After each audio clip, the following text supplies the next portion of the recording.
सकती है। अब आइए वाकया सुनिए शाह अब्दुल अजीज रहमतुल्लाह अलैह का। हजरत शाह अब्दुल अजीज देहलवी रहमतुल्लाह अलैह के ज़माने में एक हिंदू पंडित था, एक हिंदू पंडित था। उस पंडित ने एक ऐलान किया कि हिंदू मजहब सच्चा मजहब है, इस्लाम झूठा मजहब है, ठीक है। और उसने कहा कि मैं साबित कर दूंगा कि हिंदू मजहब सच्चा है और इस्लाम मजहब झूठा है। उसने ये कहा कि हमारे यहाँ एक मंदिर है, जो मंदिर 2000 साल से बना हुआ है। आज तक देहलवी रहमतुल्लाह अलैह का नाम ईटा, एक मंदिर की एक ईंट भी सही से खराब नहीं हुई, ठीक है। और जैसे ईंट थी वैसे ही है, उसकी दीवारें, खिड़कियां, दरवाजे, यहाँ तक कि सब कुछ वैसे का वैसे है। आज तक वो मंदिर अभी तक सही है। लेकिन मुसलमानों की मस्जिदें हर एक साल पे, हर एक 2 साल पे टूट जाती हैं। जब देखो तो यहाँ मस्जिद बन रही है, जब देखो तो वहाँ मस्जिदें बन रही हैं। पता नहीं क्यों मुसलमानों की मस्जिदों में तो अल्लाह की इबादत होती है। जिस जगह पे अल्लाह की इबादत होती है, क्या वो मकान या वो मस्जिद क्या इतनी जल्दी गिर जाएगी जहाँ पे अल्लाह की इबादत होती है? इसका मतलब ये हुआ कि मुसलमानों का मजहब झूठा है और हिंदुओं का मजहब सच्चा है। बात समझ में आ रही है? अब जो है कि खिड़कियां सब खराब होना शुरू हो जाते हैं मस्जिदों के, लिहाजा ये इस बात की प्रूफ है, दलील है, सबूत ये है कि इस्लाम बहुत जल्द खत्म हो जाने वाला है और हिंदू धर्म हमेशा से रहने वाला है। मुसलमानों के बहुत से लोग वहाँ मौजूद थे। उस पंडित ने सारे लोगों से ये बात कह दिया। जवाब देने के लिए बड़े बड़े आलिम आए थे, किसी ने जवाब नहीं दिया, किसी ने जवाब नहीं दिया कि इस पंडित की बात को कैसे गलत साबित किया जाए। सारे लोग परेशान हो गए, कैसे क्या किया जाए। इसी हिसाब से करते करते करते लोग परेशान हो गए। ऐसे में हजरत शाह अब्दुल अजीज देहलवी रहमतुल्लाह अलैह आगे आ गए। कहाँ आए? उस हिंदू पंडित के आगे आए, और आगे आए और उन्होंने ऐलान किया कि इसका जवाब मैं दूंगा। हजरत शाह अब्दुल अजीज रहमतुल्लाह अलैह ने क्या कहा? इस हिंदू पंडित का जवाब मैं दूंगा, इस हिंदू पंडित के सवाल का जवाब मैं दूंगा, ठीक है। हजरत ने कहा कि इसका जवाब मैं दूंगा। पंडित ने कहा कि क्या जवाब है? तो हजरत शाह अब्दुल अजीज ने कहा कि ऐसे नहीं जवाब दूंगा, उसी मंदिर के दरवाजे पर जवाब दूंगा जिस मंदिर के बारे में तुमने बात की है। बात समझ में आ रही है? मजा आ रहा है? अच्छा लग रहा है कि नहीं? वाकया मैं उसी मंदिर के पास जाऊंगा और उसी मंदिर पर जाकर जवाब दूंगा। अब देखो कुरान पाक का चमत्कार, the miracle of Quran, the magic of Quran, the importance of Quran, the characteristics of Quran। Quran की पूरी चीजों के बारे में यहाँ पे समझो। हजरत ने कहा ऐसे नहीं, उसी मंदिर के दरवाजे पर जवाब दूंगा। उन्होंने कहा कि एक वक्त पर मुसलमान और हिंदू सब जमा हो गए, सारे हिंदू और मुसलमान सब जमा हो गए। जमा का मतलब इकट्ठा हो गए, भीड़ लग गई। देखते हैं कि क्या जवाब देते हैं। हजरत शाह अब्दुल अजीज रहमतुल्लाह अलैह मंदिर के दरवाजे पर खड़े हो गए और कुरान की आयत जिसका तर्जुमा ये है कि अगर अल्लाह ताला इस कुरान को पहाड़ पर नाजिल करता तो पहाड़ अल्लाह के जलाल के डर से टुकड़े टुकड़े हो जाता। अगर ये कुरान पहाड़ पर नाजिल होता तो पहाड़ जो है अल्लाह ताला के कुरान के जलाल से और अल्लाह के जलाल से पहाड़ टुकड़े टुकड़े हो जाता। यही वाली आयत जो है वो शाह अब्दुल अजीज रहमतुल्लाह अलैह वो पढ़ते चले जाते थे और मंदिर के दीवारों पर अपनी उंगलियां ऐसे फेरते चले जाते थे। वो आयत पढ़ते जाते थे और मंदिर के दीवारों पर जो दीवार है उस पे उंगलियां ऐसे फेरते चले जाते थे, फेरते चले जाते थे, फेरते चले जाते थे। बात समझ में आ रही कुछ? ठीक है। आप आयत पढ़ते जाते और मंदिर के दरो दीवार दरवाजे की तरफ उंगली से इशारा करते जाते। ऐसे में अल्लाह ताला ने आपके हाथ पर अपने दीन इस्लाम की हकीकत की करामत जाहिर कर दी और मंदिर की दीवारें अचानक टूटने लगी। मंदिर की दीवारें टूटने लगी, गिरने लगी। मुसलमानों ने जब देखा अरे मंदिर की दीवारें जो है गिरना शुरू हो गई, दरवाजे टूटने लगे, तो मुसलमानों ने अल्लाह अकबर का नारा लगाया। क्या नारा लगाया? अल्लाह अकबर। मुसलमानों ने नारा लगाया, नारे तकबीर, नारे तकबीर, अल्लाह अकबर का नारा लगाया। पंडित जो है जल्दी से हजरत शाह अब्दुल अजीज के कदमों में गिर गया और कहा बस करिए, बहुत हो गया, लेकिन इसकी हकीकत तो बता दीजिए कि आखिर आपने ऐसा क्या पढ़ा है कि मेरी मंदिर की दीवार जो है टूट टूट के गिरने लगी। तो पता है शाह अब्दुल अजीज रहमतुल्लाह अलैह ने क्या कहा? सुनो क्या कहा। तो शाह अब्दुल अजीज रहमतुल्लाह ने कहा कि अल्लाह ताला कुरान में फरमाता है कि कुरान अगर पहाड़ पर नाजिल कर देते तो वो भी अपनी जगह से नहीं ठहर सकता। फिर इस मंदिर की क्या औकात है, इस मंदिर की क्या औकात है कि ये कुरान की आयत को झेल सके। और हमारी मस्जिदें इसलिए टूट जाती है क्योंकि हमारी मस्जिदों में तो बार बार कुरान पढ़ा जाता है, हमारी मस्जिदों में तो बार बार कुरान पढ़ा जाता है। तो जिस जगह कुरान पढ़ा जाएगा वहाँ की दरो दीवार क्या होगी? टूटेगी नहीं, और जब टूटेगी तो बनेगी, और जब बनेगी तो अच्छी तरीके से बनेगी। तुम्हारे मंदिर में तो बस मंगलम भगवान विष्णु यही सब होता है, कुरान की आयतें तो पढ़ी नहीं जाती, कुरान की आयतें तो पढ़ी नहीं जाती, इसीलिए तुम्हारा मंदिर टूटता ही नहीं है। और हमारे मस्जिदों में तो रोज़ाना तिलावत होती है, हमारे घरों में रोज़ाना तिलावत होती है, हम जहाँ जाते हैं तिलावत करते हैं। इसीलिए मुसलमानों के सीने पर गोली मारने के बाद भी मुसलमान मरता है तो कलमा तैयबा ज़बान पर ला इलाहा इल्लल्लाहु मुहम्मदुर रसूलुल्लाह कहता हुआ निकलता है, क्योंकि बहुत से ऐसे मुसलमान हैं जो अपने सीने में पूरा कुरान लिए हुए हैं, अपने सीने में पूरा कुरान लिए हुए हैं। और पूरी बात की हकीकत है कि पूरी दुनिया की जितनी किताबें हैं, अथर्ववेद, सामवेद, ऋग्वेद, यजुर्वेद, गीता, रामचरितमानस, बाइबिल, जितनी किताबें हैं सारी किताबों को, यहाँ तक कि कुरान को भी, सारी किताबों को समंदर में फेंक दो, सारी किताबों को समंदर में फेंक दो। उसके बाद भी कौन सी किताब ऐसी होगी जो फिर से दोबारा तैयार हो जाएगी? कुरान। क्यों? क्योंकि कुरान को तुम जितना फेंकोगे, जितना जलाओगे, कुरान के हाफिज तो है ना, कुरान को याद करने वाले कितने हैं? बहुत सारे हैं। एक मिला जो है कि एक लड़का इधर से कुरान पढ़ता जाएगा और इधर से मौलवी साहब कुरान को लिखते जाएंगे, फिर से कुरान तैयार। कोई ऐसा है जो गीता को याद किया है? कोई ऐसा है जो बाइबिल को याद किया है? कोई बाइबिल को याद करने वाला है नहीं। बाइबिल को याद करेगा, वो भी लिखेगा, वो भी बोलेगा, वो भी लिखेगा, लेकिन बाइबिल का कोई हाफिज है? नहीं। गीता का कोई हाफिज है? नहीं।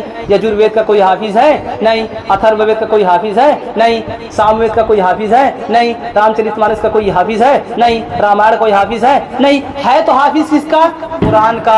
इसीलिए तुम कुरान को जला दो या बहा दो या डुबा दो, फिर भी एक हाफिज उधर से कुरान, एक हाफिज पढ़ेंगे। एक हाफिज क्या, ये हजारों लाखों करोड़ों हाफिज पूरी दुनिया में ऐसे हैं, उधर से वो कुरान पढ़ेगा, इधर से लोग लिखना शुरू कर देंगे, फिर से कुरान तैयार।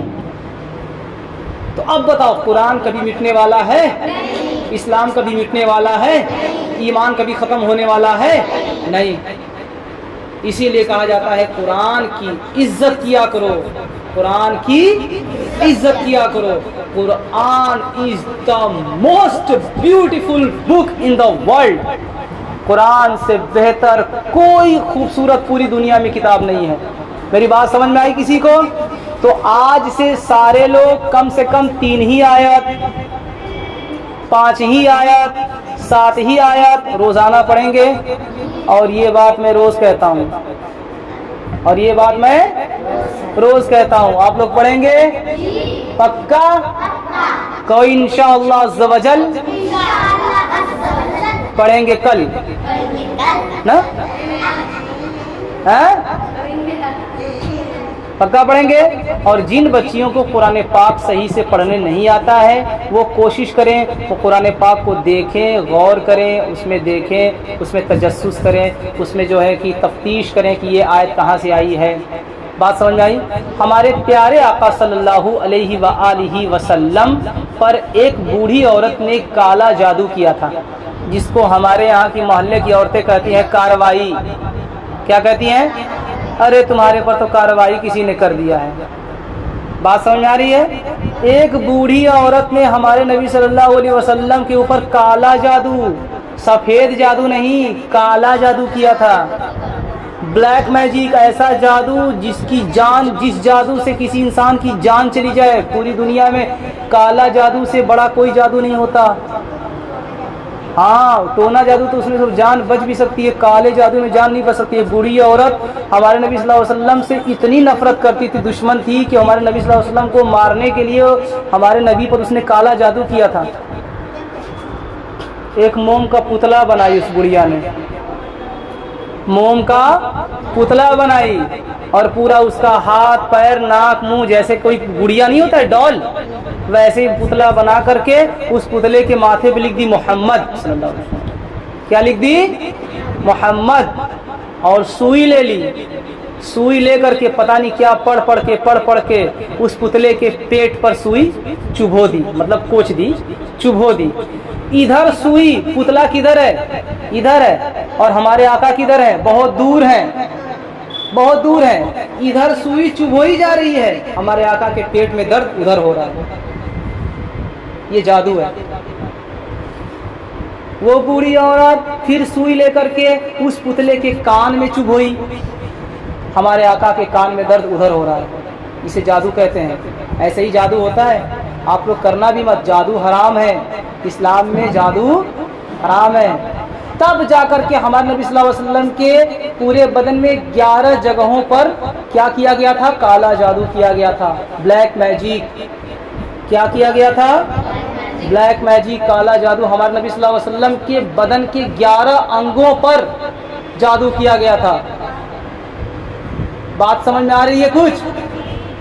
کہاں کہاں کیا گیا تھا؟ پیٹ پر، دونوں آنکھوں میں، کان پر، سر میں، جنگھوں پر، پیچھے کی طرف، ہاتھوں میں، ہر جگہ کالا جادو کیا گیا تھا۔ اور جہاں جہاں کیا گیا تھا، پورے میرے نبی صلی اللہ علیہ وسلم کی، ہمارے پیارے آقا صلی اللہ علیہ وسلم کے پورے بدن میں درد شروع ہو گیا۔ ہمارے نبی صلی اللہ علیہ وسلم کی جان جانے والی تھی، ہمارے پیارے آقا صلی اللہ علیہ وسلم کی جان جانے والی تھی۔ لیکن کیا ہوا؟ اللہ تعالیٰ نے جبریل کو بھیجا، اے جبریل جاؤ، میرے محبوب کو بہت تکلیف ہو رہی ہے، جاؤ قل اعوذ برب الفلق قل اعوذ برب الناس جا کے دے دے۔ اسی لیے قل اعوذ برب الفلق قل اعوذ برب الفلق قل اعوذ برب الناس، یہ دونوں صورتیں ایسی ہیں جو جادو کو ختم کرنے کے لیے آسمان سے اتری ہیں۔ اگر کسی کو نظر لگا ہو تو ایک مرچ لے کر کے اس پہ 7 بار قل اعوذ برب الفلق، 7 بار قل اعوذ برب الناس، شروع میں ایک بار درود پاک اور آخری میں ایک بار درود پاک پڑھ کر کے کسی کو ایسے کر کے آگ میں جلا دو۔ جو جادو کیا ہوگا اس کالے مرچ یا اس مرچ کے اوپر اس کی شکل، اس کا چہرہ بھی بن جائے گا کہ کس نے جادو کیا ہے۔ ہاں، بات سمجھ میں آئی کچھ؟ تو جادو ہوگا تب نا، نظر بد۔ بات سمجھ آئی کچھ؟ اسی لیے جب کسی کے کچھ بھی سر میں درد ہو یا کچھ بھی ہو تو ہمیشہ صبح میں جب بھی سو کے اٹھا کرو 7 مرتبہ قل اعوذ برب الفلق بسم اللہ پڑھ کے، پھر 7 مرتبہ قل اعوذ برب الناس بسم اللہ پڑھ کے۔ اب پہلے میں بھی، پہلے دونوں پڑھنے سے پہلے درود شریف 3 بار یا ایک بار یا 3 بار، جتنی بار پڑھیں گے فائدہ ہوگا۔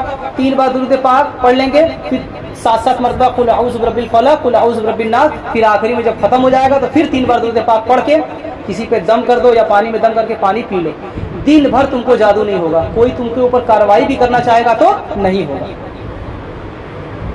میری بات سمجھ میں آ رہی ہے؟ مزہ آیا؟